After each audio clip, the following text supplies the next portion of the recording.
अगर हमें किसी से बात करनी है तो हम फेस टू फेस बात कर सकते हैं, फ़ोन के द्वारा बात कर सकते हैं, सोशल मीडिया से कनेक्ट हो सकते हैं। मैं भी आपसे वीडियो के माध्यम से बात कर रहा हूँ, लेकिन जो हमारे बॉडी में सेल्स होते हैं वो दूसरे सेल से कैसे बात करते हैं। हमारे बॉडी में लीवर, हार्ट, किडनी, ब्रेन और जो भी ऑर्गन्स हैं, साथ साथ मसल्स है, टिश्यूज़ है, इनका डेली का इम्पॉर्टेंट फंक्शन और रोल होता है। लेकिन इनको मैसेज कहाँ से मिलता है, कौन इन्हें कोऑर्डिनेट करता है कि कब क्या करना है, कैसे करना है, इनको सिग्नल कहाँ से मिलता है। तो दोस्तों, आज की वीडियो में हम इसी के बारे में बात करने वाले हैं, तो वीडियो को पूरा एंड तक देखना ताकि आपको एक ओवरव्यू मिल जाए। कैसे हो दोस्तों, मैं हूं प्रशांत, स्वागत आपका नई वीडियो के साथ। अगर आप चैनल पे पहली बार आए हो सब्सक्राइब करना मत भूलना। तो आइए वेलनेस की कभी ना खत्म होने वाली जर्नी में हम साथ चलते हैं। दोस्तों, हमारे शरीर में होता है ग्लैंड्स और ये हमारे शरीर के भीतर जगह जगह पे स्थित है। वैसे दो प्रकार के ग्लैंड्स होते हैं, एक है एंडोक्राइन ग्लैंड, दूसरा है एक्सोक्राइन ग्लैंड। लेकिन आज की वीडियो में हम एंडोक्राइन ग्लैंड के बारे में बात करने वाले हैं। वैसे एंडोक्राइन जो शब्द है वो ग्रीक वर्ड से डिराइव किया गया है। एंडो मतलब विद इन और क्राइनिस मतलब सीक्रेट या कुछ प्रोड्यूस करना, पैदा करना। दोस्तों, एंडोक्राइन ग्लैंड्स हमारे शरीर में हार्मोन्स प्रोड्यूस करते हैं और यही हार्मोन्स हमारे ऑर्गन्स, टिश्यूज, मसल्स को सिग्नल देते हैं, मैसेज देते हैं कब क्या करना है और कैसे फंक्शन करना है। क्योंकि एंडोक्राइन ग्लैंड्स डक्टलेस ग्लैंड्स होते हैं तो डायरेक्टली ये हार्मोन्स हमारे खून या ब्लड स्ट्रीम में जाता है और आप इन शॉर्ट कह सकते हो जो भी इंपॉर्टेंट फंक्शंस ऑर्गन्स या मसल्स या टिश्यूज परफॉर्म करते हैं वो सारे के सारे एंडोक्राइन ग्लैंड्स रेगुलेट या मॉनिटर करता है। मेडिकल टर्म में हम एंडोक्राइन ग्लैंड्स कहते हैं और आसान शब्दों में, सिंपल लैंग्वेज में हार्मोनल ग्लैंड्स भी कहते हैं।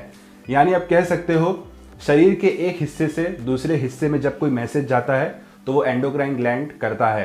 अगर मैं इसे और बारीकी से रिलेट करूं दोस्तों, तो एंडोक्राइन ग्लैंड्स और नर्वस सिस्टम दोनों एक तरह से काम करते हैं। दोनों ही बहुत महत्वपूर्ण है, वाइटल है हमारे day to day body functions के लिए। ये ओवरऑल रेगुलेट करते हैं, कंट्रोल करते हैं, मॉनिटर करते हैं।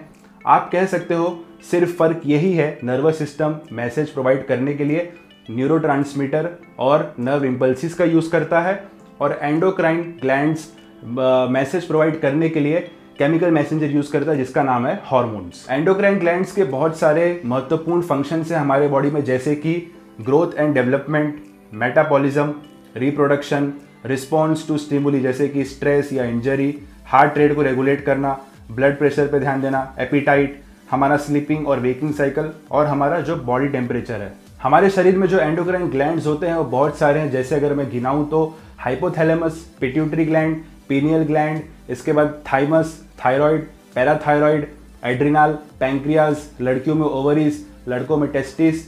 और ये सारे जो ग्लैंड्स होते हैं दोस्तों, ये सब मिलकर एक एंडोक्राइन सिस्टम बनते हैं। दोस्तों, ये जितने भी एंडोक्राइन ग्लैंड्स हैं, इनके जो फंक्शंस हैं, जो मैकेनिज्म है, वो ऑलमोस्ट सिमिलर है compare to other endocrine glands. इसलिए ये एंडोक्राइन सिस्टम या एंडोक्राइन फैमिली का पार्ट है। लेकिन जितने भी ग्लैंड्स के बारे में बताया, मैं प्रैक्टिकली एक वीडियो में उसके बारे में नहीं बता सकता, यानी जो उनके फंक्शंस है, जो वो हार्मोन प्रोड्यूस करते हैं, स्टोर करते हैं, उनका इंपॉर्टेंस क्या है। हम धीरे धीरे इसमें आगे बढ़ेंगे।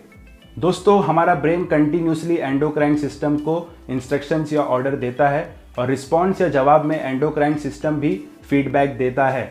ये कहा जाता है कि एंडोक्राइन सिस्टम और नर्वस सिस्टम का रिलेशनशिप काफ़ी क्लोज है, इसलिए इन्हें हम न्यूरो एंडोक्राइन सिस्टम भी कहते हैं। अब दोस्तों, हमारे घर में होता है एक मास्टर स्विच बोर्ड, सबके घर पे होता है। अगर आपने मेन स्विच बंद कर दिया तो आपकी सारे घर की लाइट चली जाती है। इसी तरह से हमारे एंडोक्राइन सिस्टम में एक इम्पॉर्टेंट ग्लैंड है जिसे हम कहते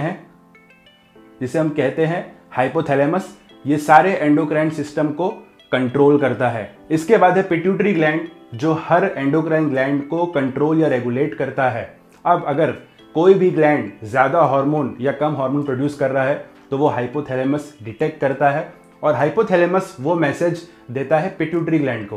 अब पिट्यूटरी ग्लैंड इस तरह के हार्मोन रिलीज करता है और उन हार्मोन्स या उन एंडोक्राइन ग्लैंड्स को बताता है कि आप ज़्यादा हार्मोन प्रोड्यूस कर रहे हो या कम हार्मोन प्रोड्यूस कर रहे हो।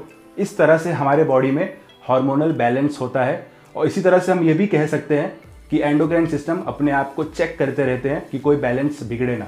और इस प्रोसेस को, जो ये प्रोसेस होता है, इसे हम होम्योस्टेसिस भी कहते हैं। दोस्तों, ये ज़रूरी नहीं है हर ऑर्गन जो हार्मोन प्रोड्यूस करता है वो एंडोक्राइन सिस्टम का हिस्सा है। जैसे कि किडनी प्रोड्यूस करता है एक हार्मोन रेनिन जो ब्लड प्रेशर को मॉनिटर करता है, फैट या एडिपोज टिश्यू भी एक हार्मोन प्रोड्यूस करता है जो हमारे बॉडी में मेटाबॉलिज्म को कंट्रोल करता है। ये सब एंडोक्राइन सिस्टम का हिस्सा नहीं है। मैंने सारे एग्जाम्पल शेयर नहीं किए हैं, कुछ बता दिया आपको इन्फॉर्मेशन के लिए। तो मेरा कहने का मतलब ये है कि अगर कोई ऑर्गन के नाम के आगे ग्लैंड लगता है तो वो ज़रूरी नहीं है वो एंडोक्राइन सिस्टम का हिस्सा है। दोस्तों, कुछ एंडोक्राइन ग्लैंड्स के भी नॉन एंडोक्राइन फंक्शन होते हैं, जैसे कि ओवरी का होता है एग प्रोड्यूस करना, टेस्टिस का होता है स्पर्म प्रोड्यूस करना। दोस्तों, आज का बॉटम लाइन ये है, हमें समझ में आया कि एंडोक्राइन सिस्टम हमारे शरीर में कितना इंपॉर्टेंट है, कितना महत्वपूर्ण है, इसके इंपॉर्टेंट रोल्स क्या है। थोड़ा सा मैंने बीच में और भी होमोस्टेसिस के बारे में बता दिया। अब हम नेक्स्ट वीडियो में बात करेंगे एक्सोक्राइन ग्लैंड्स क्या होते हैं, फिर धीरे धीरे हम दूसरे ग्लैंड्स की तरफ भी बढ़ेंगे। होप सो आपको वीडियो आज का पसंद आया होगा। अगर आपको पसंद आया तो लाइक ज़रूर करना, दोस्तों में शेयर करना अगर वैल्यूबल है, और कमेंट करना अगर आपको कुछ डाउट हो तो। तब तक मिलते हैं नेक्स्ट वीडियो में। आपका दिन शुभ रहे।